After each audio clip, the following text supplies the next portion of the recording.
Assalamu alaikum and welcome to the second episode of LALJI'S podcast. I hope everyone at home is doing well and is safe. I just want to say, you know, we had a good response from the last week's podcast. A lot of people, gave a lot of support. Telling me that it's good that we're bringing sort of relatable issues that we're currently facing today into the fold and having a conversation about them. And a lot of people were happy that we're coming out of our comfort zone as well. Normally, people like me and myself and Nisam, we're normally in the environment of going to recite in different places and different around the world, around UK. But doing this sort of like hosting and co-hosting um, um, like podcast is something different for us, something new for us.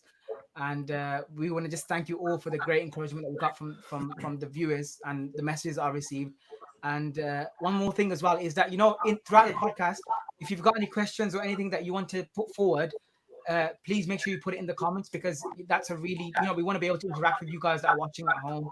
If you've got any comments relating to the discussion we're having, or if the comments are not relating to the discussion, anything else that we may be able to answer with, we've got esteemed experienced guests with us today, so they might be able to answer your questions. So and yeah, that's the first bit. जैसे ही अब्बास ने अभी आपके सामने introduction दिया, और इसका मकसद यही है कि ज़ाहिर है अब्बास ने अभी इंग्लिश में इंट्रोडक्शन दिया है, और मैं यही चाहता था कि जो लोग जो उर्दू सुनने वाले हैं, उर्दू स्पीकिंग लोग हैं, उनके लिए भी एक मुख्तसर सी इंट्रोडक्शन हो जाए। जिस तरह आप जानते हैं, जो लोग पिछले स्ट्रीम में हमारे साथ शामिल थे, हमें अल्हम्दुलिल्लाह बहुत अच्छा फीडबैक मिला आप सबसे। और जो लोग पिछली बार यहाँ पे थे, उनको बस बताते चलें कि हम यही सिलसिला आगे बढ़ाते जाते हैं, और ये इंशाल्लाह आगे बढ़ता जाएगा। ये सिर्फ़ एक शुरुआत है, और आपके साथ की ज़रूरत है हमें, और आप सपोर्ट करें हमें। और खाली इस ब्रॉडकास्ट और इस पॉडकास्ट को सुनना नहीं है, आप इसमें शामिल भी हो सकते हैं। इसकी लाइव चैट है, आप इसमें सवाल कर सकते हैं।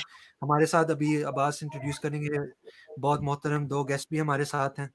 तो इसको हम आगे बढ़ाना चाहते हैं, और ये काविश सिर्फ़ आपके साथ हो सकती है। आप हमारा साथ देंगे, और हम इंशाल्लाह इस सिलसिले को आगे बढ़ाते जाएँगे। Inshallah. Okay, perfect. So we've got the Urdu opening as well as English. Let's move on to today's podcast. And today we've got, I'd say two of my eldest brothers. Basically, I look at them as my brothers. I've known them for a very, very, very, very long time, and they're very close to me. They've all supported me along my journey personally, and I know they've got some amazing stories to share with us, in their journey, how they've sort of developed themselves, which is what we'll run through first. And we'll be able to get a bit more insight about these two, because that's the whole point of this podcast, is that we want to be able to get to know more. Even myself in this podcast, I'm going to learn more about our guests, and I'll go on to introduce them now. Our first guest I'm going to welcome is Brother Husein Virji. Assalamu alaikum. Alaikum salam. How you doing? Alhamdulillah, how's it going? Alhamdulillah, good. Family all well in this lockdown? How are you coping with it? Alhamdulillah, not too bad. Just wanna say that, especially from the last podcast, it was really, really impressive. So, Mawla give you guys, abundant blessings and all the power to keep doing this. It's really great and really informative and extremely interactive, which is amazing. Something that we definitely need. Definitely a requirement for this. Thank you all for the support. Thank you so much for the support. And I'll introduce the second guest, Brother Imran Datoo from Peterborough. Assalamu alaikum. Alaikum salam wa rahmatullah, bro. How you guys doing? Alhamdulillah, we're doing good. How about yourself? Yeah, not too bad, man. Not too bad. I think also just to echo what Husein said, this podcast is something very different. We haven't actually seen something like this on the scale that you're doing it. So keep it up, and inshallah, like you said, we'll benefit from the viewers as well. And I think like you said, we want to see some interaction as well, inshallah, from the viewers. So yeah, that'd be nice. Hassan Kanani sends his salam to all of us. So that's the first bit of interaction that we've received today. Okay, moving on. Basically, I want to know now, last week on the podcast, you guys watched, me and Misam sort of touched upon, like, how the reciters that we had last week, Yusuf Fakera, Misam, Ali Mehdi, how they like were encouraged to start doing this recitations, and this, this is their, we came to basically a common ground that the reason why we do this is because we have a passion for it. And I'm sure you guys will be able to sort of echo that in your own words. But I'll start off with you, Husein, because we introduced you first. I remember when I started reciting when I was about 9 years old. Yeah, at that time I still remember it was very early for me, but I knew that you were there too. So you were someone that I was like, sort of like at the same time, you were one of the first people, I'd say, because I remember when I was growing up, there wasn't a lot of people in the UK, especially that were like doing zikr in the way I was doing it and the way you were doing it at that time. So moving on to you first, basically I'm asking you, how did what was the beginning point? I know it's a hard question, but just a little introduction. Yeah, basically, like we had last time. You guys all watched it last week. The main question last time was, why did we start reciting? Yeah, we don't want to indulge too much into this topic, obviously, but because the viewers are seeing you on this podcast for the first time, it'd be nice to kind of interact with the audience there and give your side of the story and introduce yourself. No, okay, so alhamdulillah, I was brought up in a very Azadari household. Okay, so anything that comes from this, I owe entirely to my parents. Entirely, absolutely entirely. Without them, I would not be sitting here right now. I don't know what sort of path I would be on. So may Allah bless them abundantly, and all of our parents. Marhum Akil uncle, I'm sure he's really proud of you, of us. We recite Surah Fatiha for him.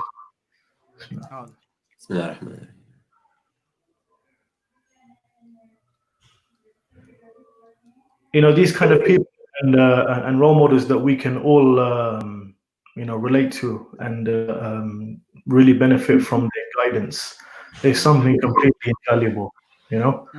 I remember standing. Well, I say I remember, but I've seen videos of me standing next to my dad in the mosque in Mehfil Ali back in the olden days, and I would stand there holding my paper upside down and trying to read like a kalam, just going gung ho.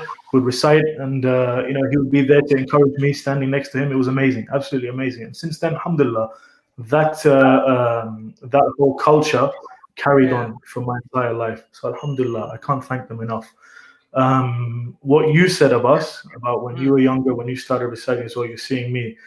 I mean, I remember a really cool story, because the first time me and you related was in Sham. I don't know if you remember. I was a bit of a loner at that time, that Arba'in, I remember, and I was just literally roaming the streets of Damascus, of Sayyidah Zainab, and I think there was one day where just like out of chance, I just bumped into you, and then you were like, come to my mokib and stuff, and we went to the hotel, we met up with Shahid, and we met up with all the boys over there, and it was phenomenal. Yeah, I mean, you must have been about what, 16, 17 at that time, or something, right? Yeah. So back when you were younger, I used to see videos of you just like literally killing it, absolutely killing it wherever you recited, especially when you came down to Stanmore for one of the first Yom Samras, and you have busted some next kalam which has literally lifted the roof off of Stanmore. I'm sure Shahid Ali can attest to this as well. But the amount of people that were literally just in awe of your recitation, mashallah, and it's just literally gotten better from there. Alhamdulillah. So, alhamdulillah, I'm glad I've managed to, pull up a story that we've managed to share together. Alhamdulillah, you know what I mean? But this is it, like. I remember that time. It was, we were in Sham, and I think I was about like 14, 15, and I remember. Like we didn't know each other, but we haven't really sort of hung out or chilled. Yeah. And it had to be in the place of Sham where it happened. Exactly. And I remember unbelievable. It just shows that we met, that our relationship was through this. That's where our friendship began. It's incredible. Because before that, if you remember, you were a really shy kid. Whenever I came to say salam to you, you were like, "Who's this waste man?" I don't think I really thought that. Maybe you were just like, who's this fat idiot just coming to say salam to me? This guy is. But like I think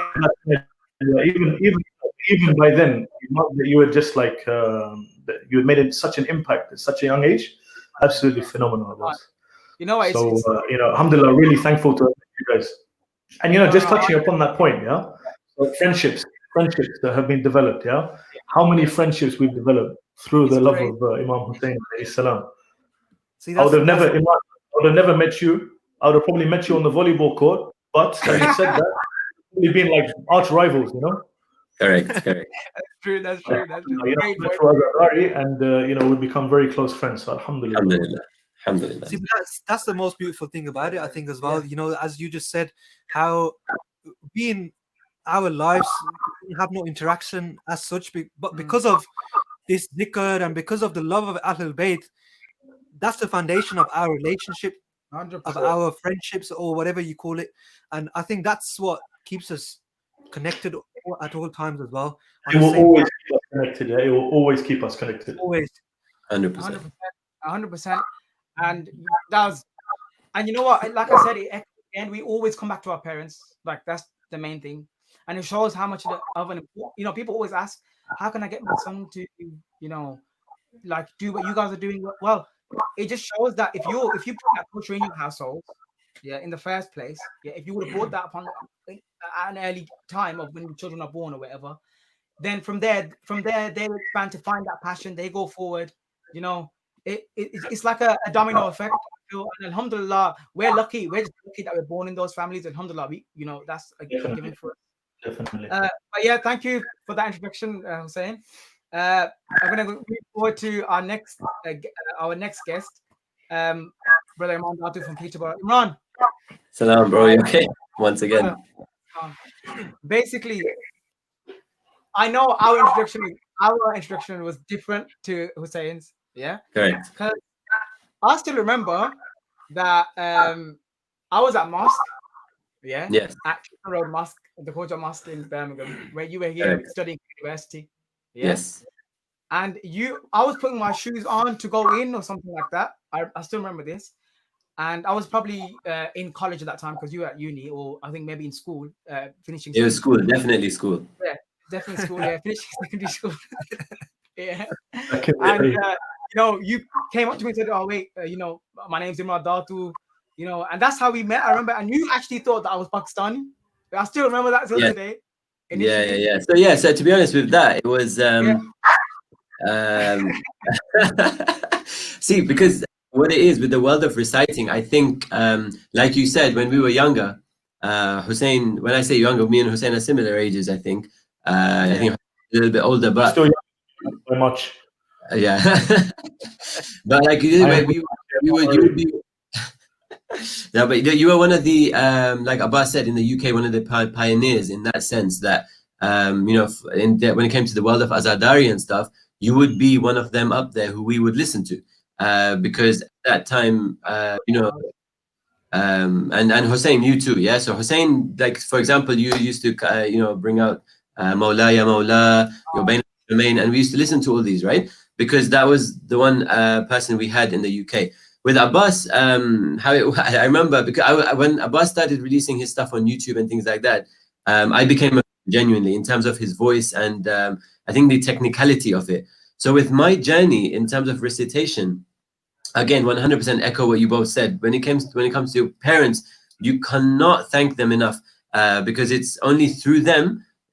This is where we are. Like I said, literally, you took the words out of my mouth.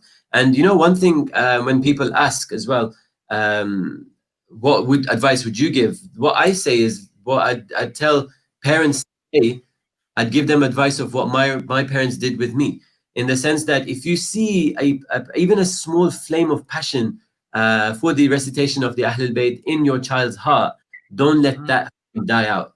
You keep that flame going. So, and that's what our parents did for all of us. So I've been reciting since I'm like 6-7 years old, but it's because mom and my dad, they pushed us, they supported us. Any opportunity we got in mosque, they gave us that chance, etc., etc.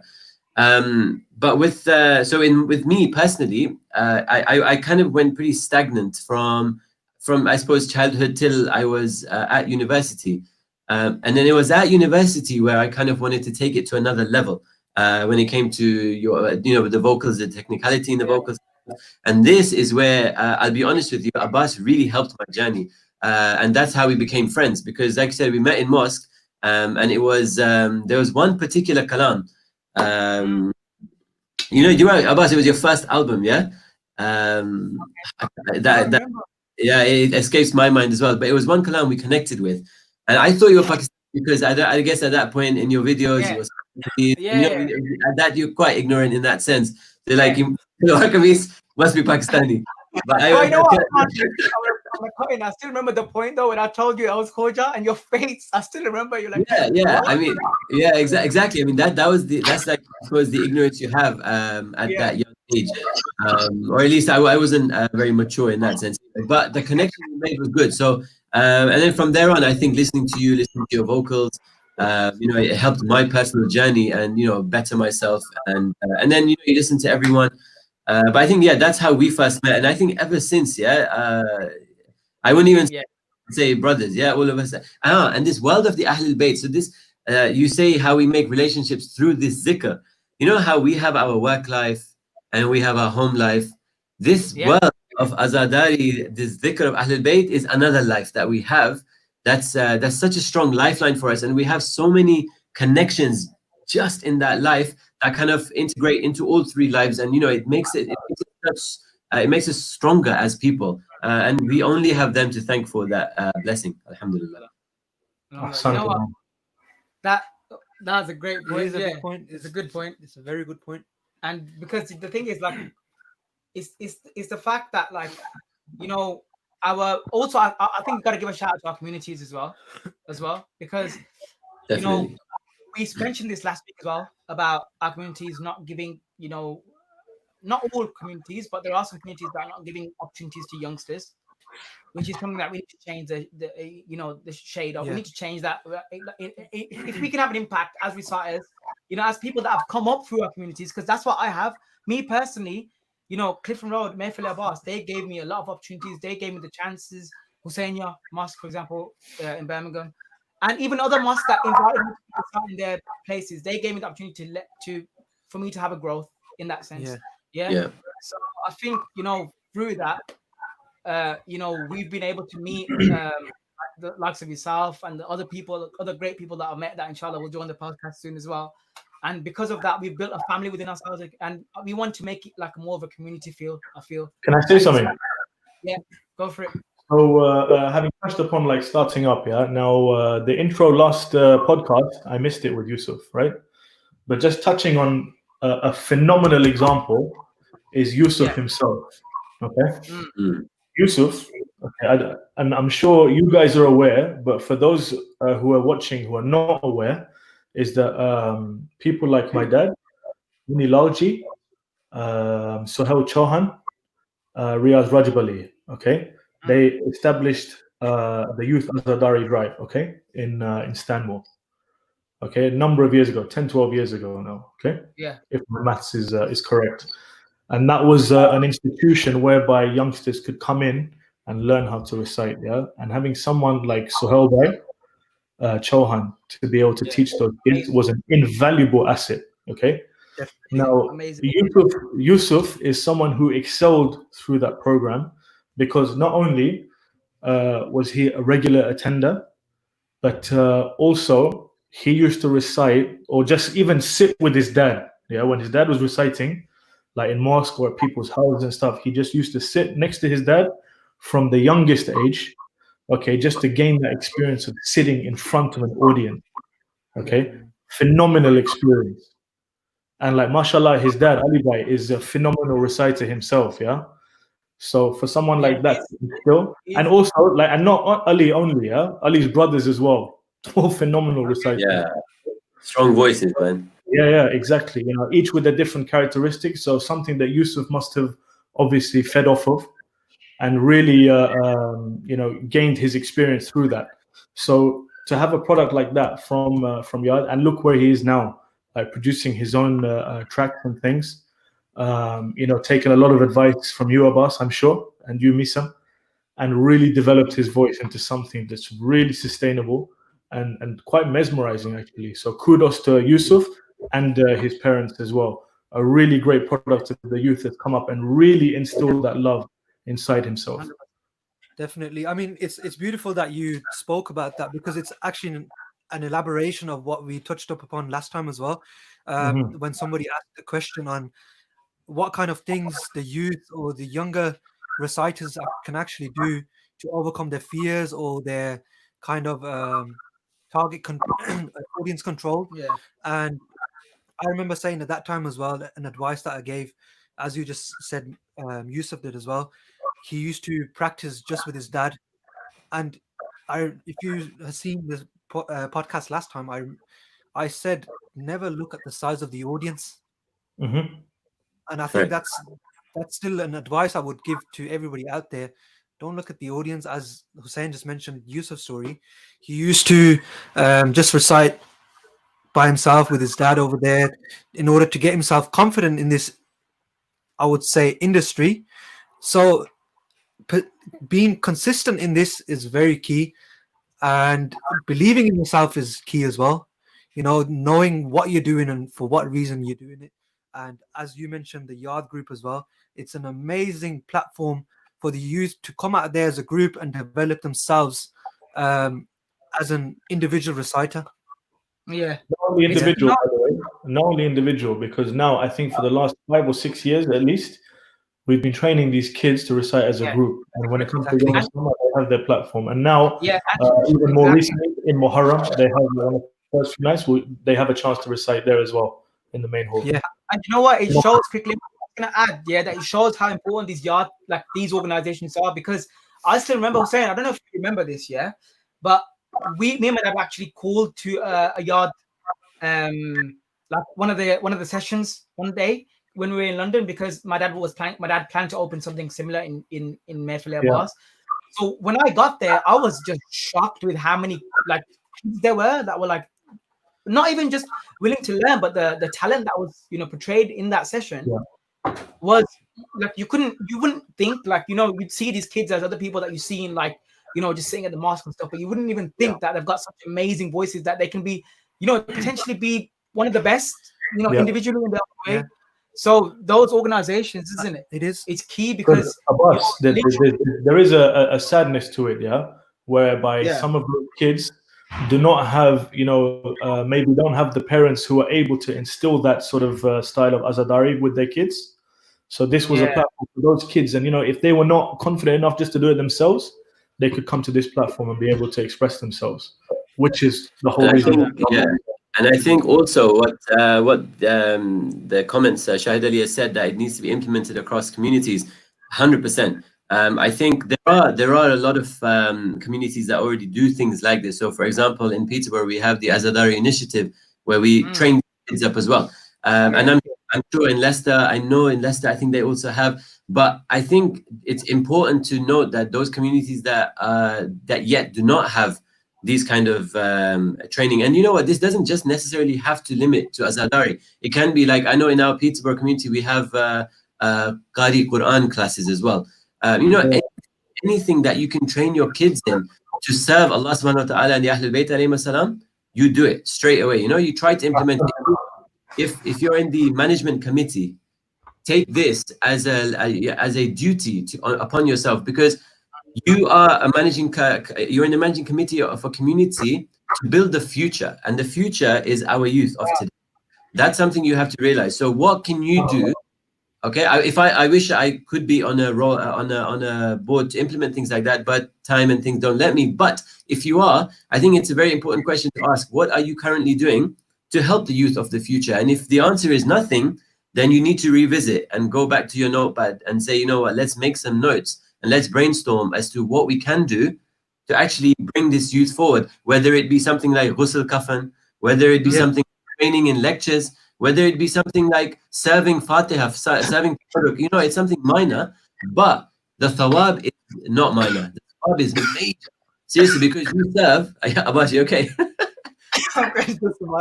If we could transport this, I would give this to you, but I think I told you I'm the water in the first place. So, but yes, I think it's very important that we focus on our youth. Now that we've kind of surpassed that age, we now It becomes our duty. But actually, you know what? Whether you're on a management committee or not, whatever you can do, it is our duty to train the youth in some way or another. So I think it's a very important point, Misam, you made. No, I Great think point by Imran, yeah? Great point by Imran. Sorry, Misam, to interject. no, go ahead, because, go ahead. I know for a fact that someone with your stature and the exposure that you have now, especially online and on social media, and the work that you're doing to bring in the youth, mashallah, Imran, that's phenomenal. And I think, if you don't have the opportunity to do it in the mosque, at least this way, there's some way that at least kids can get excited for and join in your projects as well, which is amazing opportunity. So inshallah, Allah accepts. This is the main thing. Like you said, also, intention is very, very key in everything that you do. So inshallah. Guys, can I just butt in quickly before you carry on? Go for it. I was going to say, keep bringing the comments through. We are gonna interact. We are gonna, as well as having our discussion, we are gonna read out the comments. Like said, Misam Ali Mehdi says, "Mashallah, all senior reciters of our generation on this week's panel. A really amazing comment." How does that sound? Huh? How does senior sound, Imran? Yeah, bro, I've ignored that comment. You know what? He's not saying senior yet because of age, so don't worry about that. It's senior to him, no, I understand, but still. Misam, just in response to your comment, phenomenal voice, mashallah, and really keep it up. It's very sweet, very and amazing to listen to. So, mashallah. Guys, keep bringing your comments in. We are going to read them. I've got some questions also privately on my phone that we'll get to as well about this conversation. So we'll just go with the flow. And I've got some questions that I'm going to bring up here soon. But sorry, Mr. Yeah, I just wanted to quickly go back on Imran's point. It's a beautiful point, and I'd like to give an example that I think we had in Husainia 3 or 4 years ago. Me and Ishtiyaq Hussain Dayak took the initiative to start something similar at Husainia in Ramadan when the kids were coming alongside with their parents for iftari or for Quran Khani. We started something at that time, and something that I noticed at that time is how parents were just pushing their kids for Munkabat Khani. I had a little kid there, I think he was 6 years old, and I was trying to teach him a Munkabat that he really liked. And I gave him homework. He came back the following week, he wouldn't do it. Came back another week, he wouldn't do it. And I sat down with him and I said, "Why not?" And he said to me, he goes, "I don't want to read Munkabat." And I said, "What do you want to do?" He said, "I want to read Dua Faraj after the Majlis." Nice. And it was beautiful to hear that, because, and I think it's a kind of a lesson for the parents out there as well. Yes, Zikr Muhammad wa Ali Muhammad in the sense of Noha Mankabat Qasida is beautiful and something that you should push your kids to do. But as Imran said, it's not just Mankabat Khani or Noha Khani that serves the community. It's literally from Hadith Qissa, Surah Yasin, even a short lecture. You can train your kids to do short lectures before the actual alim to come out there and give. If there's an occasion of, let's say, for example, Wiladat of Imam Musa Kazim, the kid can prepare a 5 to 10 minute speech on Imam Musa Kazim. So it doesn't necessarily have to be Munkabat Khani. Look at your kids and see what they're interested in. And even if it's as little as Dua Faraj, which might only take a minute or two at the end of the majlis, but if the kid enjoys doing so, then he's equally serving the purpose at the same time. So you can push your kids to do anything into any avenue. But at the same time as well, like, I think it's important that we stress that they're not forced to do it. They're not, exactly. They shouldn't be forced to do so. That's the point that we mentioned last week. Like, we get that a lot. Like, people are forced to do things that they don't want to do clearly, and it just doesn't work in anything in life. If you don't, like, for example, it's like with your careers, right? Like, I know a lot of my friends that were forced to do science in school, in university and whatever, but they didn't enjoy science at all. And because of that, retaliated, and it just went the other way. What do you guys think about that? Is that the parents, they need to listen to their kids, right? Or there has to be someone there to be able to, maybe we fail as a community or as elders for not actually going up to these kids and asking them that, what do you guys want to do to serve? Like, if you want to serve the community, what is it exactly, and what capacity do you want to do it? And if you tell us that, then we can help nurture that, or we can find the right people to be able to help you do that and put you in the right direction. Because otherwise, then, as you said, if you're going to force them, they're not going to want to do it. Yeah, that's a great point. Yeah, Imran, I'm going to pass on this question to you. Yeah, Shadi's asked a question, and I think I think you're going to answer this really well because from conversations that we have had in the past as well. I'll read the question now. I feel some are lucky to have the encouragement and support from their families in their circle. Many do not have that. Is there a way for us to provide or create that for them? Yeah, so I think something we touched on is a very, very good question, and like Husein said, that is you're not always gonna like you said, we're lucky, alhamdulillah, that we've grown up in environments of azadari. For me personally, my mom used to recite in mosque, when we're little, all the time. So then at home, she would be practicing, and that we would be, listening to that, and that love would be built up from there for recitation. Now, like you said, not everybody else has this. There may be someone, and there are people who have reached out to me, just say that, Imran, I don't know where to go to start learning. Where do I go? And it's those kind of people who often don't actually voice that opinion. There are so many more like that. There'll be so many in the community who don't actually voice their opinion, but actually love what they see. For example, they'll see us on YouTube now, right? They'll see Mir Hassan Mir, they'll see you guys, and then they'll be like, you know what, we want to do that as well. Not necessarily the fame or anything like that. Obviously, that's nothing to do with it. But for serving Abu Abdullah al-Husayn and Allah subhanahu wa ta'ala. Now, then I feel 100% it becomes our responsibility in a way to offer this kind of thing. Our responsibility plus the community's responsibility. This is what I was saying, where communities need to look at the future as to how they can serve the future, which is the youth, right? So now they have to, there are a lot of avenues, like Misam said, there's a lot of different things we came across. There's hadith kisa, there's lecturing, ghusl kafan, but then mankabat khani, noha khani should come into this as well. That is another bullet point. So if that's listed, and if these classes and if these avenues are available, then that quiet individual who wants to recite, who has that love, wants to recite, can actually reach out. But if there isn't this option, if there is no avenue, where do they go? They're going to bottle it up, right? They're going to bottle it up, and they may not find, because often, as we see with these groups and everything, practicing, we see that a lot of people don't actually have the confidence to recite. That is a huge stage fright. Confidence, right? There's a lot of mental prep involved in this as well, as you guys know, right? So if someone doesn't have that, they need a role model to look up to. They need role model or role models to look up to kind of hang on to and be able to practice and be able to let that passion out. So I would say that, to answer the question, is there a way for us to provide or create that for them? Definitely through your communities. So if, as for example, like myself, I'm not part of any board or any committee within my community, but if I had an idea, for example, take a project like Dua Faraj, and say you wanted to elevate it in some way, right? You wanted to recite the Arabic and English, and it's a project you've come up with. How do you do? You've, for me personally, it's something that interests me, but, to kind of elevate it, why don't you get the kids in? Get the children in, get them to learn this dua, get them to learn the translation. And so you've kind of invented an avenue for them to take part in, and then they may actually discover that they actually really, really enjoy it.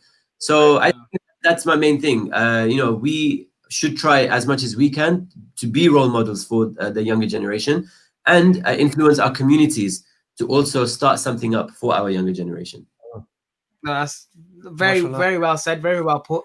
Very well put. And I couldn't agree with you more, to be honest with you. It's about creating that platform for them, and then offering the support as much as we can around them. Exactly. And that's definitely the base of it. Do you guys know another example? Do you guys know Ali Hassan Jagani? From London.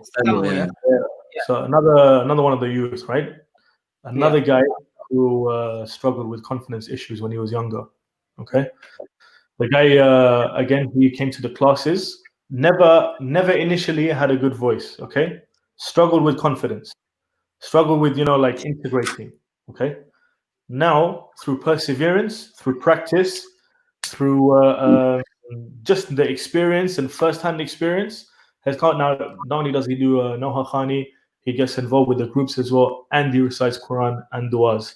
And is one of the first people to put his name down when there's an opportunity to recite, and if there's no other person who's available to recite, okay, another key point, he will be there as a backup to say, you know what, I'm here, I will come and recite, no problem. That is beautiful, yeah? Absolutely. Some people, just forget it. Like there's 2 people in the mosque. I'm not going to recite. 2 people in the mosque. Ali Hassan, he's there. Subhanallah, subhanallah. In fact, there's we pray for Muntazir Jafar's dad to recover soon, inshallah.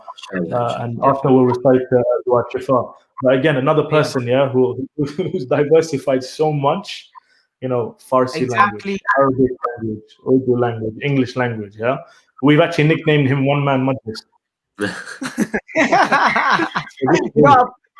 The perfect package was yours. Literally. Yeah. One man. One man, OMM. We create a hashtag T-shirt for him. Hashtag OMM. But I mean, like, it's gems to find these kind of guys, like, who step in, like, every time. Amazing, absolutely amazing. And you know one thing as well. You can learn from people like that, if you know what I mean. Yeah. So I mean, with these guys, even they recite and everything, but you know what the most beautiful thing is, because I know both of these, Ali Hassan and Muntazir, personally. The best thing about them is that they are beautiful people, as so absolutely humble. Like you expect a servant of Abu Abdullah to be. They are, and you know what? And even like in our line of work, I don't know how it is with you, but with me personally, if I'm, because I deal with a lot of poets, composers, chorus groups, things like that. There's a lot of work involved in like producing a know-how, a manqaba, things like that. Personally, if I come across someone who I find to not be humble or to not apply the learning or the teachings of Ahlul Bayt alayhim as-salam in their work, personally, I feel very uncomfortable to work with them. So the fact that when someone is actually humble and they do the service of the Ahlul Bayt alayhim as-salam, you know that that person's work is coming from the heart. And that is important. That is so important in your service and the thawab that you receive. Because like I've said, and a lot of times, some people have also asked me, Imran, I haven't got a very good voice. Should I recite? Should I not? Definitely recite. Because you know what? The person who's got the most beautiful voice, but is arrogant, man, if you have or something that we call a not so good voice, but in Allah subhanahu wa ta'ala's opinion and in his view, you will be elevated if you have that pure. So you would be even higher up, so for sure. No, that's absolutely beautiful. And just obviously targeting the audience as well. Thank you very much for sending all your best wishes, your comments on there, and we're getting a lot of questions as well. Even privately on our phones as well. Husein, you talked about it, a lot of members from different communities, and I'd like to go back to you. We've got a question from an anonymous person. The question is, speaking from a Khoja community, do you feel that Azadari as a whole is going down within the community? I think we need more elaboration on that, because that's a really wide spectrum question and possibly a little bit loaded as well. Very, very loaded. You know what I mean? Yeah. So if I were to interpret that question, in terms of the phrase downhill, okay, we can take that in so many different ways. What I would say, okay, in the Khoja communities, I've been to quite a few different Khoja communities from like the Midlands southwards, right? So including London, Stanmore, Haybury, Portsmouth, Leicester, Birmingham, Peterborough. Exactly. Don't forget these guys. They represent Peterborough. Okay. So I can speak for my community because I'm involved, quite a lot, especially now with our group Anjuman Sayyida Zainab, okay, which consists of the likes of Ali Jawad Jafar, Muhammad Datoo, Abbas Jagani, brilliant people, brilliant people within this group. Okay, so I'm lucky to be a part of their crew, and I would completely disagree with that statement. From a Stanmorian perspective, I would completely disagree.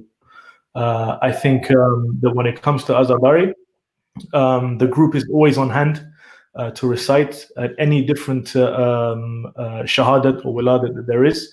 And there's an abundance, alhamdulillah, there's an abundance of reciters. It's difficult to get a chance to recite in Stanmore sometimes, okay? Putting that to one side, if you talk about the lecturers, there's always lecturers on hand to be able to give their lectures in all these different occasions. We have some really phenomenal assets that we've seen come down to Stanmore. And alhamdulillah, now we have, Sheikh Jafar Ladak. We had Sheikh Muhammad Abbas Panju before as the resident alim. Now we have Sheikh Jafar Ladak. Phenomenal assets, on hand. On hand to answer questions, on hand to give their knowledge, on hand to to give advice, to solve problems. People like Sheikh Abbas Jafar as well. I mean, we have really, really good assets in the community who we can really benefit from. I can't speak for Birmingham. I can't speak for Leicester. I can't speak for Portsmouth. Exactly. The UK as a whole, I know, and this is probably another point that we can touch upon later. There's a lot of Shia Pakistani Jamaats around. Okay.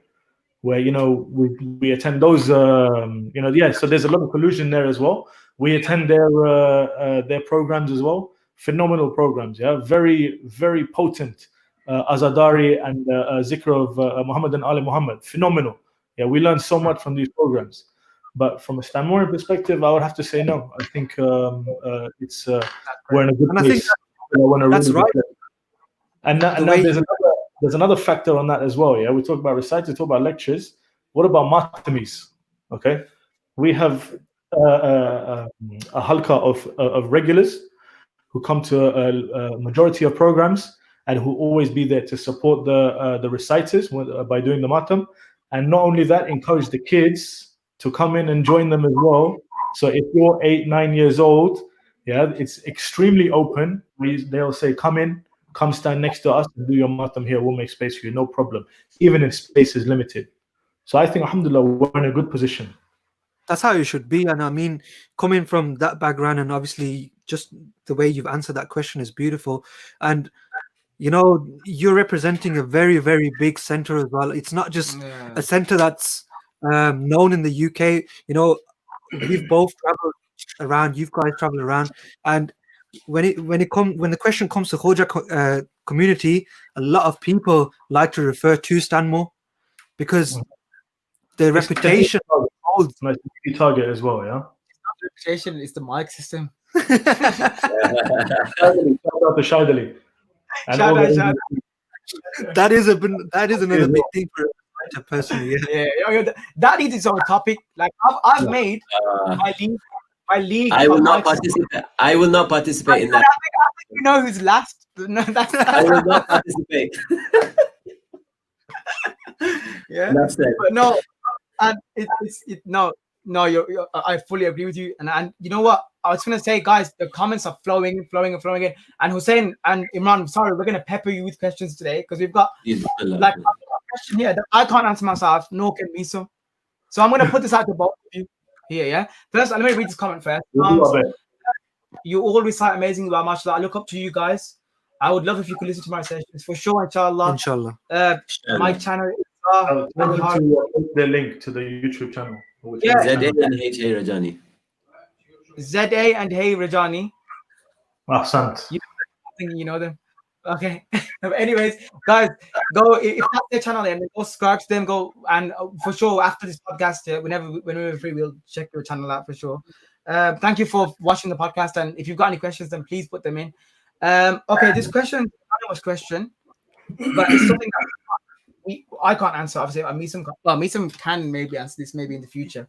But anyways, for instance, I myself come from an Azadari prioritized household where the love of Ahlul Bayt was central to my growing up. However, after getting married to someone who is accustomed to less of an Azadari practicing household, how can I, as a mother and wife, bring the same atmosphere and drive of practicing Azadari and have love of the Ahlul Bayt central to my new household so that my kids may follow in these footsteps? Interesting. It's a really, really. It's a very good question. It's a very good question. Quite pertinent to the 21st century as well. Sorry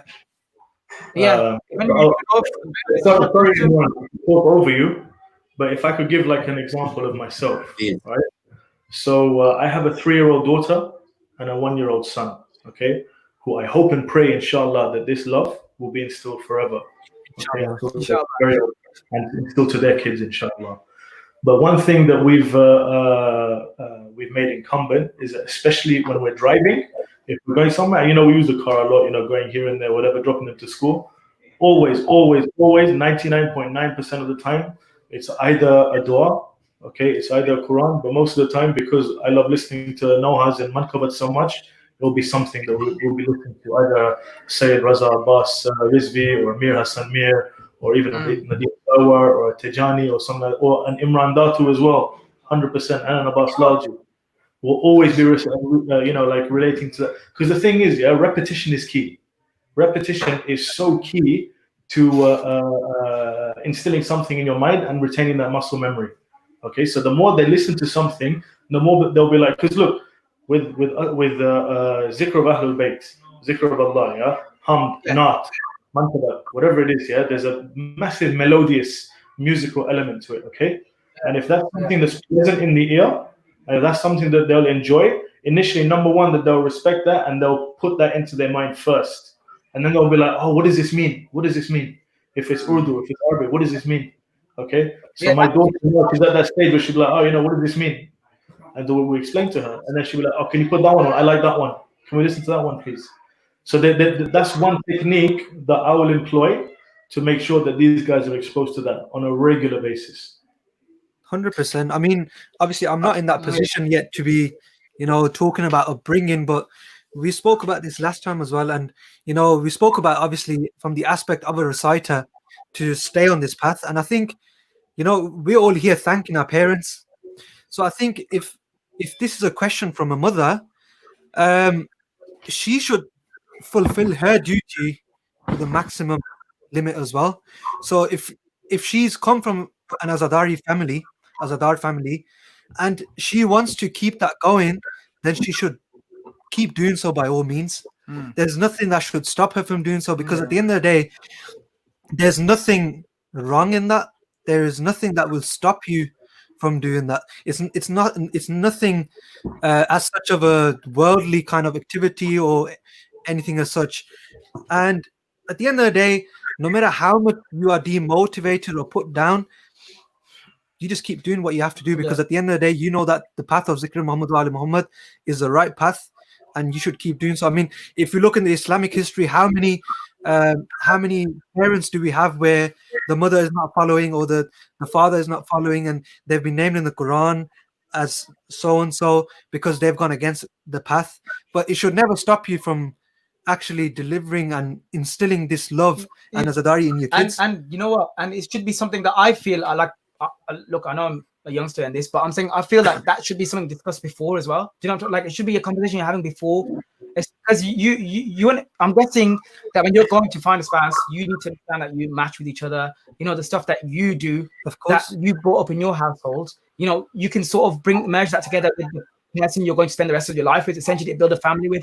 So I feel like it's important that you have that conversation before. Of course, because there's certain things in life that you can compromise on, and there's certain things that you can never compromise on. Exactly. And we, as you know, the Shia Imam Ali, there's these aspects is something that we can never compromise on, especially if we've come from such a yeah. You know, I think that's right. So, you know, sometimes when I'm asked questions, you know how Bibi Fidda, salamullahi alayha, when she was asked questions, she used to only speak in Quran. Yeah, she would give jawab with ayats of Quran. This is what she would do. Yeah.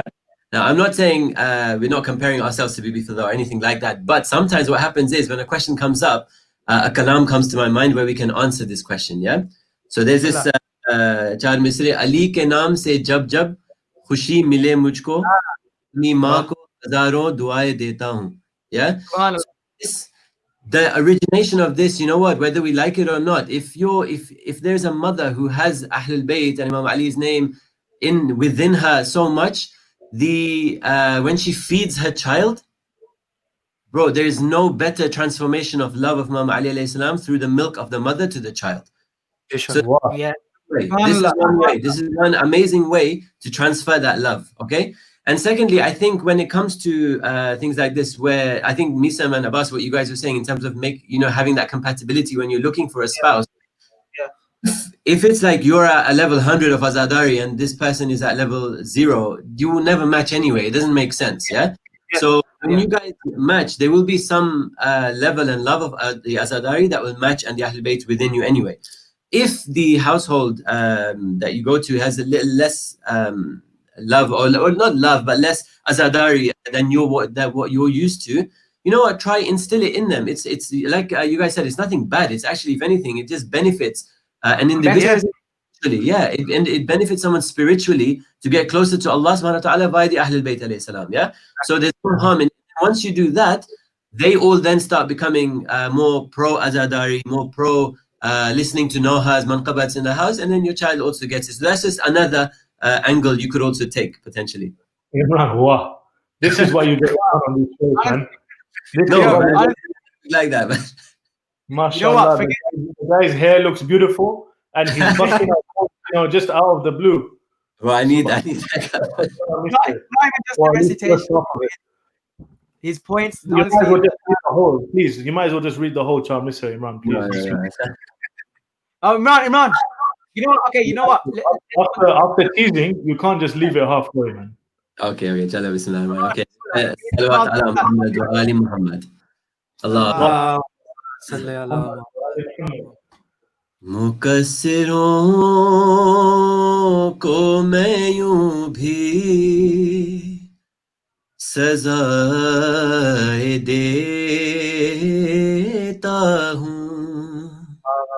क्या बात है? मुकस्सिरों को मैं यूं भी सजाए देता हूँ। गली गली में अली की आए देता हूँ, और अली के नाम से जब जब खुशी मिले मुझको, अली के नाम से जब जब खुशी मिले मुझको, मैं अपनी माँ को हजारों दुआएं देता हूँ।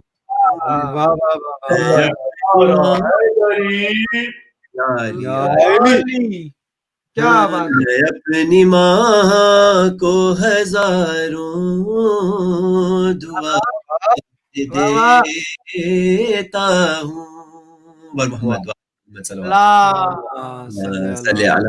मोहम्मद व आले Mohammad. Very, very pertinent. Thank you. Amazing poetry and recited so well, Imran. Mashallah, Mola keep you blessed. Let's keep this conversation going. As you know what, we're getting a lot of questions, so obviously I understand you might be getting bombarded with a lot of questions, but there's a question by Ali Raza Damani saying, "Salam, uncles." Okay. No, I understand. You guys are included now. No, you guys are included. Listen, boys like 11, 12 years old, yeah? This guy is definitely looking up to us. He's another talent as well. 100%. So he's obviously saying, wonderful talk. Can you tell me how do you all improve your skills, and how do you practice reciting? That's you go to Abbas Lalji, you call him up, and you say some things.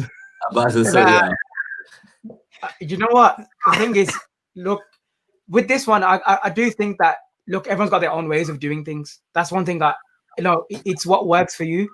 With me personally, what I try and do is I like to challenge myself. So, listening to a variety of things, how many new things do we try and learning new things all the time? It's about, listening and learning of people that are good at what they do. Let's be honest, like your Mirs and Mirs, your Shahab al-Stanis, for example, they, are amazing what they do. Mir Smith, for example, look at the way he controls the crowd. Yeah. The way he captures the crowd, keeping them, he's informative at every moment with his actions, with the way he delivers his words. Stuff like that is just making sure you're learning and then applying in your own way. Yeah. But consistently learning. That's what I'd say. If it's a passion of yours, there is no end to it. That you can never say that you know everything in this, in anything as well, because there's so much to learn. Like even till today, alhamdulillah, I've learned a lot through my seniors that I've inspired me. But at the same time, still till today, there is always a form of learning for me. It hasn't stopped, and that is a main source of that is through listening. That's it a is, big and factor. as you said, learning should never stop, no matter what age you are. It should never stop, because it's an ongoing thing. And a beautiful thing that a couple of years ago Ustad Raza Ali Khan told me, he said to me, I'll say in Urdu first, he said, Surila padhne ke liye surila sunna bhi chahiye. So if you wanna read in the right way, make sure you listen the right stuff as well, because it's your input that reflects your output. So listening to seniors, listening to good content out there. And I think one thing you need to remember is you need to understand what you're doing, and you need to feel what you're doing. It's very, very vital. Obviously, as Abbas said, there are different ways. You can go to so many senior reciters, so many ustads in this field, and they'll give you different methods or techniques that you can improve on. Not just your vocals, not just your sur or your adaigi, everything out there. Listen to good stuff out there. Obviously, you're well aware who the well-known reciters are. Make sure you listen to them, and don't just listen. Pay attention to every single detail. Every single detail that they do, even a little variation that a normal crowd might not even realize. But a good listener will, and a good listener will pay attention to every single thing: the poetry, the composition, the recitation in general. And obviously, you as a reciter, it's your duty to. I mean, when you go to university, college, or whatever you do, you're given textbooks, you're given journals, you're given online material to keep intact with the material. It's the same thing with reciting as well. You gotta stay in this field, and you gotta make sure that you just keep yourself engaged in this. Do you guys have any sort of, moving on from this question, do you guys have any techniques and stuff though that you use to help grow as artists, to improve your skills and practice personally? I'll go to Husein first. So as Misam touched upon, repetition. That's something I mentioned before, repetition. Okay. We are now exposed to the world of YouTube and social media, which is humongous for the kids now. Okay. Everything you do now revolves around an iPad, okay, or on the iPad is YouTube. Okay. So many resources that we have available, and you will find kalams from villages we haven't even heard of, like in Pakistan. And people will come out with some next content, which someone like me, for example, the poetic license that they've employed in some of these kalams, I will have no idea about. You know what I mean? It will sound beautiful, okay? It will sound beautiful, but the way it's been written is so complex and so deep. And I'll be hearing words that till today I still haven't heard of in my life. All the words that are coming out of the field that I have no idea about. And the thing is, if you find that you like something, and I know with in Ali Raza's case especially, right? His dad Ashik, or his parents generally, as a Dari family, Ashik especially, he's someone that once he finds something that he likes, he'll keep that on repeat. You know what I mean? So keep that on repeat, keep listening to it. He's very encouraging to Al Raza as well. Yeah. And I hope he doesn't mind me saying this, because he told this to me. They said that if there's something that I like, I'll tell Ali Raza, you know what, this is something I like. I'd like you to recite this one. So it's something that you can easily put on repeat. Something that I do very, very much. Alhamdulillah, I'm blessed with a way that I can listen to something and get it instilled pretty quickly. It's very, very fortunate. SubhanAllah, something very, very fortunate. And then once I hear something like the tune of this Char Misra that Imran just read, how many kalams that we've heard on this tune? How many kalams we've heard on this tune, right? And still till today, there's ways that people vary this. You listen to Shahid Baltistani do one way, okay? You listen to Mir do another way. You listen to Abbas do another way. You listen to Imran do another way. So we're hearing the base of that, and then we're able to vary it and make it into something our own, deliver it so it becomes personal to us.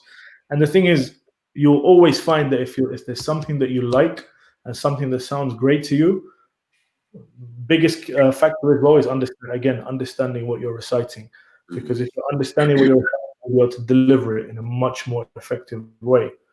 But if there's something that you love listening to, you'll be able to be like, okay, this is something that I love listening to. I want to recite it. And if there's that motivation inside of you, you'll find a way to keep listening, keep practicing, and be able to deliver that in the way that you want to. If that makes sense. That was very, very briefly answered. It is. Anything you want to add? No, I think we should covered move it on. all. You know what? It is. These are such subtopics that you can just keep talking about. There's so much content about these things, but obviously, we do have a limited time. Imran, a question for you, and that's another question that Sayyid Misam Ali Mehdi has raised, and I think we could have hours of discussion on this topic. How do you guys feel about how Noah Khan, how Noah Khani and Azadari has changed over the years? Old school Noah Khans compared to today's Noah Khans. Would be nice to hear your opinions. Okay, and you know what, Imran, I know I know we've been in an hour of this podcast. We've already gone into an hour. We are going to end very soon. So it's already been an hour. Can you imagine? It's crazy. So what I want, guys, is like a sort of like a firing round. So we'll just everyone we'll give the questions to individually each of us. So if you want to just drop in your comments, then put them in now, because we're going to try and get to answer every question we can that I can see appear in the comments, and inshallah we're going to close off in 15 minutes. But Misam actually added to his question. He just sent me a private message. Okay. This question, and he included as well. Why do they think Noah Khans have changed with time? What factors have influenced it? Okay, so it's quite a deep question. So I think initially, when Azadari and this Noah Khani and the studio recordings and all this came about, see, the thing is, Noah Khani has been there since Sajjad and Bibi Zainab. They, and after they passed away, that's they started reciting Noha, Marthia on the death of their loved one. Now the thing is, so Noah Khani, that has been since that time, if not before. Okay. Now the thing is, for us, the way we look at Noah Khani and stuff, or at least what we have access to, is via cassette players back in the day, and now YouTube. Yeah, Husein, you remember them? I remember driving, being in the car with my parents driving, and we would have a cassette of who? Nadeem Sawar, number one, and Hassan Sadiq. Two, the legends, okay? And still till today, Nadeem, mashallah, you look at him, I have so much respect for him, even till today, producing a different kind of stuff. Now, he is a perfect example of seeing how Noah Khani was and how Noah Khani is till today. He is a perfect example. I'll get to it in a sec.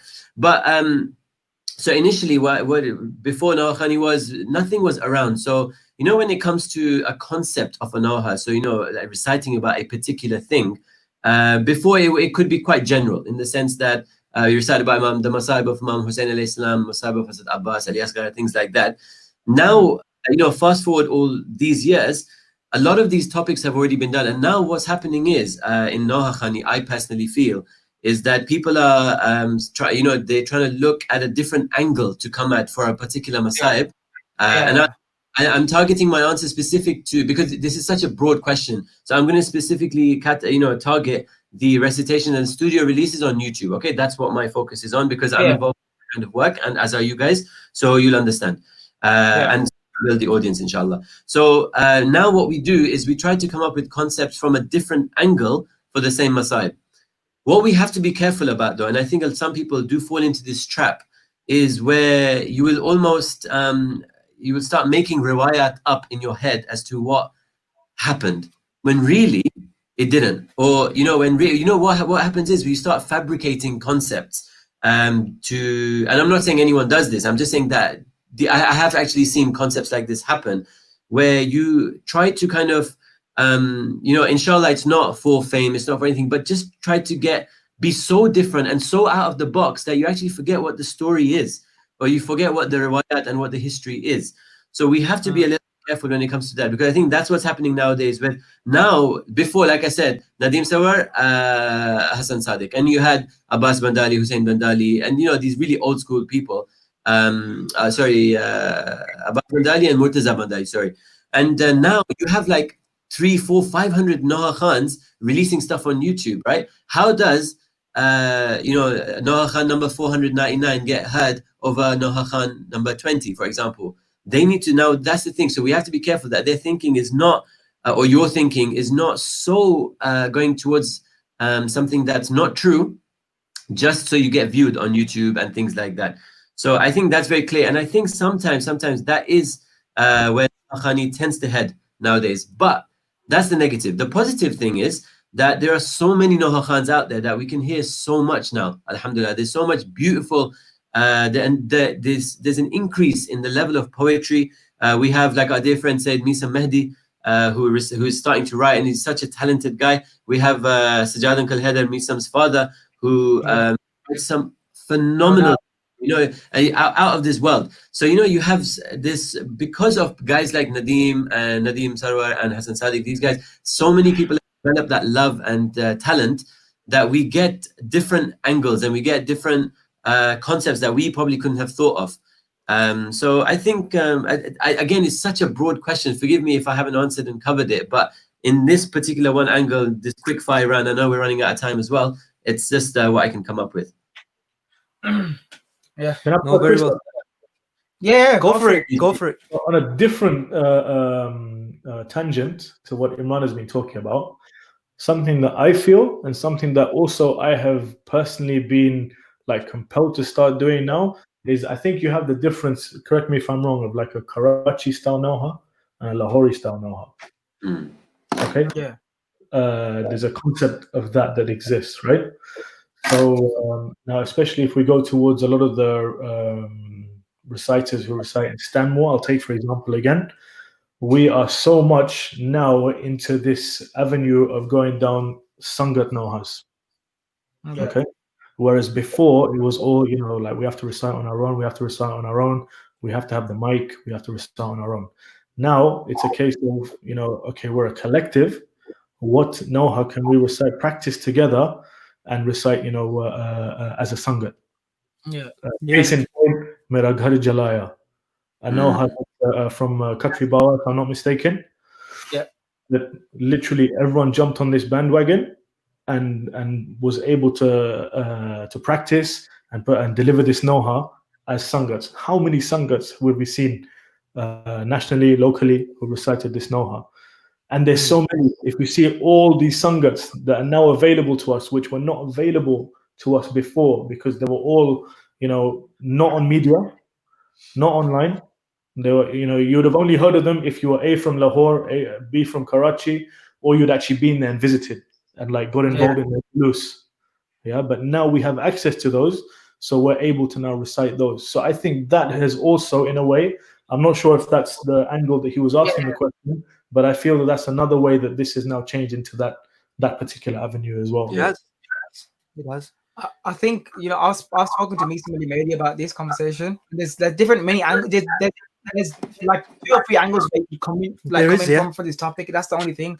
So it's hard to like cover everything. Great question. Look at the English language. Look at the English language. How popular it's becoming now as well, as a diary in English. So now this is another change that we're making. I mean, when a lot of people do complain about commercialization, if that's what they call it, or the way things are being portrayed on social media, but I think people still look at how much benefit it has caused to Azadari. I think it's both, isn't it? It is. I mean, if you're in a corner of the world where you're unfortunate not to be participating in Azadari, you have so many, especially we see at this time now, where we have this pandemic going on, how people from all over the world are connected to each other right now. We're connected, you're in your home, Husein, Imran, you're at your property. We're here together, but we're still here on one platform connected. So there are so many people in the world that do not have access to this kind of material, people that are unfortunate not to be attending those programs. But because of the social media and the commercialization, it has helped Azadari to spread in many different ways. I mean, Imran spoke about Nadeem Server, and great service to him. He's a founder of like studio recordings. He is, at the end of the day. I remember just imagine Imran, how we were getting those cassettes as well. Those cassettes would take like 2 years to come to us, Honestly. But it's absolutely true. I mean, one example, I remember I was in Karbala, the previous Arba'in, and there was a group of probably 30 or 40 people that were doing matam to Nadeem Sarwar's Noha. And when I walked closer, I realized that it was the Arabs themselves, the Iraqis, the locals that were doing matam. They did not understand any of the poetry because I'm sure they don't know Urdu like that. But because it's gone on such a scale, people are able to get their zikr out there as much as they can. So yes, you might want to argue it has kind of, I think, harmed Azadari the way it used to be before, because I think when people make that point, they kind of talk about the khulus that maybe has dropped. But at the same time, you got to look at the positive aspect. Look at how we are seen at a global stage now in the world. We Shias are recognized more now because of Azadari. Correct. Yeah, I think that's what it is with this generation. Is that, like, going back to Mrs. question, is social media has had a positive influence and it's got a negative influence. It's a mix of both. Look, there are people out there, and I'm going to say openly, I don't care if you don't agree with it or disagree with it, but I'm going to say openly, there are people out there that are chasing their own name. Yeah, like that. That's just one. That's a one way. That's a negative way. It's like Imran had said, because there's so many people are trying to differentiate themselves. They want to record. Okay, people want to record. Great, you record, but they want to differentiate themselves. Now it could be in the way that they're writing their poetry. It could be the way that they, but there's also like a production value as well in YouTube. Yeah, that's what it is. Yeah. And carry on. Yeah, no, I think Husein was going to say something. Go for it, Husein. In terms of production value, people are really trying to, I don't know what the phrase is, but really cause something of a stir in order to get that impact out there by their production, because everything is YouTube based now, right? Yeah. Gone are the days of CDs, gone are the days of cassettes. Yeah, you're right. The amount of people who are on YouTube, I think half the world is probably like, seeing a YouTube video or something. You know what I mean? Like 3.5, 4 billion people. Yeah. So the amount of people that will be exposed to, the Shia way of life and the Shia content that we see online and on social media, there's going to be a way where people are always going to be trying to up their production value, which I'm sure you guys have seen as well. Yeah, 100%. And it's true. We have this conversation as well, isn't it? Yeah. Like saying that it's production. Like, if you like, it's all about intention. Like, I'm not trying to judge anyone. It's all about intentions. But people could be doing things like they could be building up the production value so that they can spread the message even more. I mean, it is all on intentions. But at the end of the day, that's why I'm saying that social media can be very positively used if you use it in the right way. If you use it in the right way. Look, Abbas, Misam, Imran, these kind of podcasts that we're doing, okay, is to, obviously convey our points of view, our opinions, and have this sort of discussion in a progressive way. The one thing that we have to make sure, which is completely compulsory, is that when we talk about these things, it's the most important factor is to understand that this is Shia Islam and trying to bring people together, not to divide. Okay, exactly. We always have to make sure that when we're conveying the message of Muhammad and Ali Muhammad, that the one thing is that we bring everyone together on this. Okay, it's not about division; it's all about togetherness. And when we talk about these issues, we have to make sure that whatever we're doing is to promote the positivity and the love of Muhammad and Ali Muhammad. Yes, I mean, Husein, what you just said before, back in the days, there were only two styles, as you said, Karachi style, Lahore style. But because of so many people getting involved in this, and because of social media and commercialization, we get to see so many different styles. And it's not just in the form of recitation. You get different poets from all around the world. You have a poet sitting in Canada, US, UK, all over the world, not just in Pakistan and India. There is so much talent all over the world, which we might not have been able to explore if we didn't have these kind of platforms. So as you said, coming together, these platforms are a great platform to get us all united and together and work on bigger things. Look at Ramadan, right? Because of COVID-19, look at Ramadan. How many Zoom majlises that we've had, that we've all been attending, yeah? And on these Zoom platforms, how many people have actually come in and entered and joined in and participated in the majlis of Imam Husein? Unbelievable. Like you'd have a Zoom majlis with, like, I don't know what the limit is, like 30, 40 people. There's a blessing in everything Allah subhanahu wa ta'ala does. There's a blessing in everything. Exactly. And at that point, I keep one message across. And then I'm going to end the podcast. I know I don't want it to go on for too long. I'll read someone's comment here. Exactly. It's been an amazing conversation, honestly.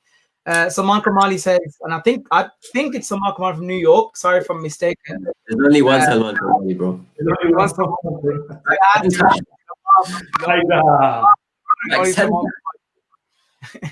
Bless all of you.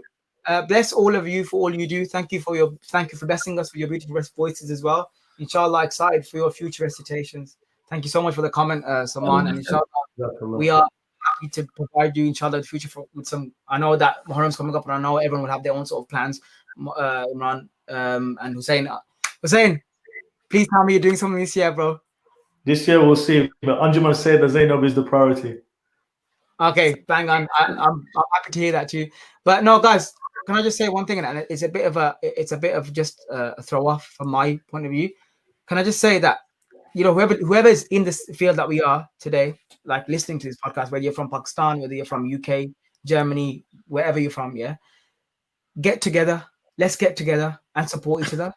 Because this whole route that we're going in right now of I'm going this way, or, you know, he's not composing for me, or he's not writing for me, and I'm not going to compose for him because he's not on that level yet that I should be composing for him yet. I'm not going to write for him because, you know what, he's not on that level that, you know, I should write for him yet.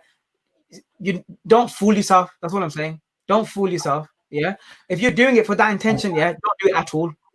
I'm telling you, that's just my view of it. Don't do it at all. Don't fool yourself. Yeah. Remember, you're doing this for the service of Muhammad and Ali Muhammad. Exactly. Come back to the ground from where you started, from where your parents raised you from, and understand that we're together. Do it as well. I know it's a little bit of a rant, but I just had to end off with that because I'm seeing this too much. Like, he's composing better than me now. So you know what? I'm not really gonna promote it. And people do think like that. Like, I'm just gonna be straight up. That's how it is. And I'm saying we need to stop that in our communities. Yeah, we need to welcome each other, help each other, gain something from each other, because that's how we should be growing up. Yeah, it's true. And you know what, guys, on that message, on that little rant, I want to thank Husein and Imran. Thank you so much for joining us. So I think thank you. Yeah, it's been an honor, man. Time has flown, literally. No, I really appreciate you guys' times. And Misam, thank you for co-hosting again. No we enjoyed your sublime messages that you want to add to anything to finish off with? No, I mean, just on Abbas's point, you know, just support each other. At the end of the day, as we started off this podcast about the love we have for each other because of the love of Ahlul Bayt, and we should always keep that in our heads. You know, whether it's a Matmi, Noah Khan, a guy in the car park that's serving for the Idara, every person out there, the person in the kitchen, every person that's there, that's on this path, we need to come together and spread the message worldwide and stand united. That's all it is. Guys, thank you so much for joining us. Also, thank you to all the viewers. Thank you so much. We've gone beyond my expectations. Honestly, the amount of comments that if we didn't get to read your comments, then please forgive us. You know, next time, inshallah, I'll try and save them from now. Maybe put them across to the next guest. But keep sharing the podcast if you're enjoying it, and also please subscribe to the channel. You know, it gives us a lot of support, and it shows us, you know, that you're appreciating what we do. So inshallah, we thank you so much for watching, and we hope to see you soon on the next one. Thank you so much. Take care. Assalamu.